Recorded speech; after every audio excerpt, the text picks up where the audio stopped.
Fala galera, tudo bem? Meu nome é Marcos Marangoni, eu sou médico ginecologista obstetra formado pela Unicamp e hoje eu trabalho aqui no Hospital Universitário da USP como médico assistente da ginecologia. Hoje a gente vai discutir um pouco algumas questões sobre o que mais cai em ginecobstetrícia nas provas de residência do IANSP, com um tema que assim, é pra lá de importante, que é o pré-natal. Bora lá? Bom, vamos dar uma olhada nessa questão aqui. Uma questão de 2017. Você começa a ler o enunciado. Observe as imagens e aí tem essa coisa estranha. Dá vontade de pular, né? Mas calma, vamos com calma, dá uma olhada, respira e lê o enunciado. Olha o enunciado aí. As imagens da Doppler fluxometria das artérias uterinas, realizadas com 22 semanas de gestação, mostram uma alteração que pode associar-se com qual alteração da gestação. Ó, eu vou dar um bizu aqui que vai servir assim para a vida. Falou na grávida em Doppler das artérias uterinas, se tiver qualquer coisa alterada, pensa que pode ser um preditor de pré-eclâmpsia. Essa mulher tem um risco aumentado de desenvolver pré-eclâmpsia no futuro. E a partir daí, as questões todas se resolvem com facilidade. Então, vamos olhar de novo para a imagem. Olha aqui a imagem, ó. A gente tem o Doppler, né, que é a pulsatilidade das artérias uterinas, e a gente tem a sístole, que são esses picos, os picos sistólicos, e as diástoles. A gente percebe que nesses momentos de diástole, a gente tem uma incisura. Tá vendo que a sístole cai bastante e tem essa incisura na diástole? Pois é, ela tem essa incisura bilateralmente.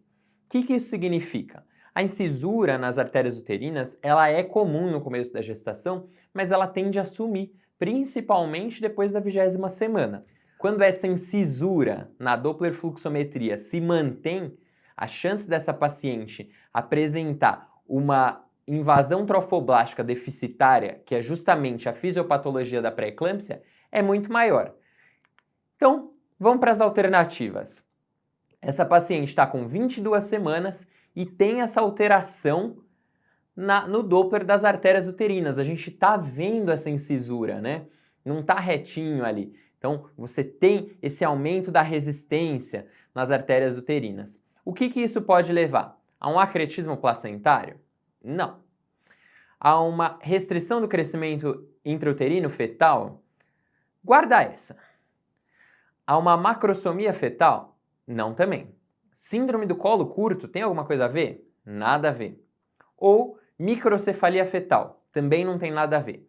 A gente sabe que a persistência das incisuras após 20 semanas é um marcador de risco para pré-eclâmpsia. Por conseguinte, é um marcador de risco também para a restrição do crescimento fetal. Certo? Então, é só marcar a letra B e acertou. É só pensar isso. Lembra do bizu. Vê essa outra questão aqui, também do IANSP 2017. Se soubesse uma, saberia as duas. Vamos lá. Mulher grávida de 12 semanas, com aumento do IP, que é o índice de pulsatilidade das artérias uterinas, e diminuição dos níveis de PAP, que é essa proteína plasmática associada à gravidez, e do PLGF, que é o fator de crescimento placentário. Também outra que dá vontade de chorar, né? Fala, esse povo enlouqueceu. O que é tudo isso, né? Então, essa mulher tem alta probabilidade de desenvolver o quê? Tem alguns estudos, agora de 2017 mesmo, do ano dessa questão, em que existe um rastreamento no primeiro trimestre mesmo de gravidez envolvendo o índice de pulsatilidade, as dosagens de PAP e de PLGF associado com idade materna. Esse rastreamento no primeiro trimestre é para ver, adivinha o quê? Falando do IP das uterinas. É para ver predição de pré-eclâmpsia, né? Então, sem ler nenhuma outra alternativa, qual vocês marcariam? C, pré-eclâmpsia. Aí vocês vão me falar, ah não, mas na outra era restrição do crescimento. Calma, respira. A pré-eclâmpsia é um fator de risco para restrição do crescimento? Sim. É um fator de risco para trabalho de parto prematuro? Não. É um fator de risco para insuficiência placentária crônica? Sim também. E para pós-maturidade? Não. Então, você fica meio em dúvida, né? Qual eu vou marcar? Qual que é a mais completa? Então, esse rastreamento prevê o quê? Pré-eclâmpsia. Nem toda pré-eclâmpsia vai ter restrição de crescimento. Nem toda pré-eclâmpsia vai ter insuficiência placentária crônica. Então, é para marcar pré-eclâmpsia. Não briga com o examinador na hora da prova. É para marcar que ele quer que você marque, tá bom? Não vai lutar com ele. Vamos ver essa outra questão agora de 2020. Essa muda um pouco o tom, mas é bem interessante também. O IANSP tem umas questões interessantes de pré-natal. Vamos ver. Então, é uma paciente gestante de 20 semanas, fez um diagnóstico pré-natal cromossômico e foi informada de que se tratava de um feto com síndrome de Turner. Síndrome de Turner. O que é a síndrome de Turner? Vocês lembram? É uma síndrome genética em que você tem um cariótipo faltando um cromossomo X, um cromossomo sexual, ou com alguma aberração desse cromossomo, né? Sobre o diagnóstico, recomenda-se que essa paciente... Então vamos ver o que a gente lembra da síndrome de Turner. Então, geralmente os fetos têm baixa estatura, né? Quando crescem, baixa estatura, podem ter pescoço alado, podem ter algumas alterações cardíacas, principalmente a coarctação de aorta, podem desenvolver hipertensão arterial no futuro, algumas desordens metabólicas. E na parte gonadal, geralmente esses fetos que são femininos, né, são mulheres, tem fenótipo feminino, eles vão desenvolver a digenesia gonadal, que são aqueles ovários em fita, que são pouco funcionantes ou não funcionantes. Isso leva a um hipoestrogenismo, né? O hipoestrogenismo e a não produção de óvulos. Então essa mulher vai ter um problema com infertilidade.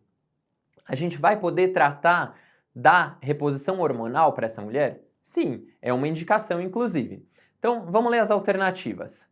O que você vai falar para essa mulher que fez esse diagnóstico antinatal, fez um teste no pré-natal de cariótipo e veio síndrome de Turner?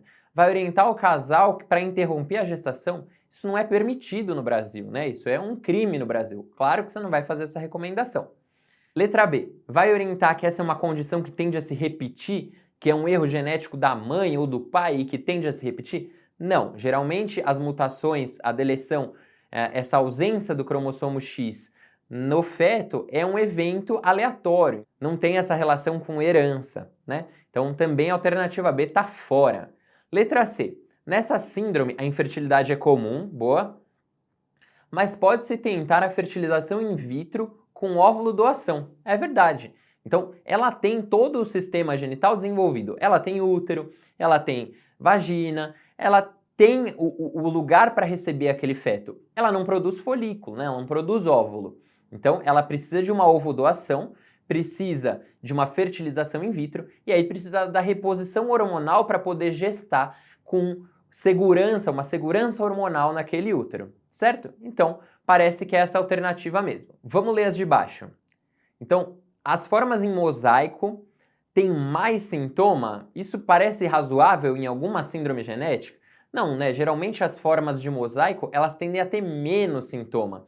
Então, o hipotireoidismo é comum, a hipertensão arterial, a obesidade, eles são mais comuns em quem não é mosaico, né? As formas mosaico têm sintomatologia mais leve.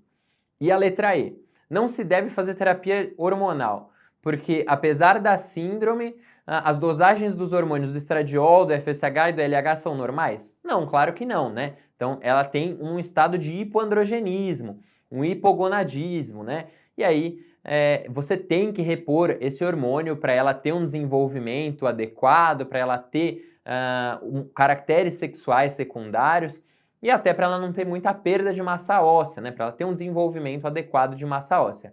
Ficou claro? Então, essa também tranquila, falando de ovodoação, um outro tema, né, junto com síndrome de Turner, questão bem elaborada do IANSP.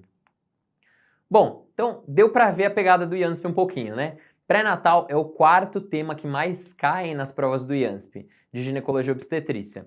Está empatada com outros dois temas como as mais difíceis nessa área. Então, é uma coisa que tem que estudar direito, tá bom? O padrão é assim, ó, tá se repetindo. Nos últimos 3 anos, caiu a mesma quantidade de questão sobre o tema. Então, é patente que vai cair. É uma coisa que vale a pena investir, é estudar pré-natal se você quer passar na prova de residência do IANSP. Beleza? Eu espero que tenha ficado claro, espero que vocês tenham curtido. Agora bora estudar, fazer várias questões e a gente vai se falando com mais questões do que mais caem nas provas de residência aqui de São Paulo. Falou, moçada! Aquele abraço!